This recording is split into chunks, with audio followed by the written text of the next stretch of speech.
కూటమి మెజార్టీ సాధించడంతో ఏపీలో కొత్త రాజకీయం మొదలైంది. నిన్నటిదాకా అధికారంలో ఉన్న వైసీపీ నేతల ఇళ్లపై ఇప్పుడు దాడులు మొదలయ్యాయి. భారీ మెజార్టీ సాధించినంత మాత్రాన మేము ఎవరిపైనా ప్రతీకారం తీర్చుకోమని టీడీపీ అధిష్టానం ప్రకటించినప్పటికీ క్షేత్రస్థాయి వాతావరణం అందుకు భిన్నంగా కనిపిస్తోంది.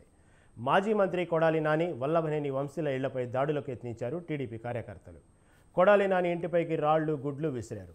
సమాచారం అందుకున్న పోలీసులు వాళ్లను అడ్డుకొని అక్కడి నుంచి పంపించే యత్నం చేశారు. ఆ సమయంలో పోలీసులతోనూ వాళ్లు వాగ్వాదానికి దిగారు.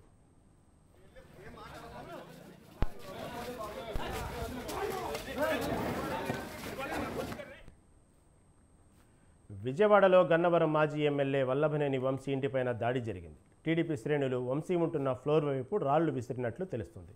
ఈ దాడిలో పార్కింగ్లో ఉన్న ఆయన వాహనాలు ధ్వంసమయ్యాయి.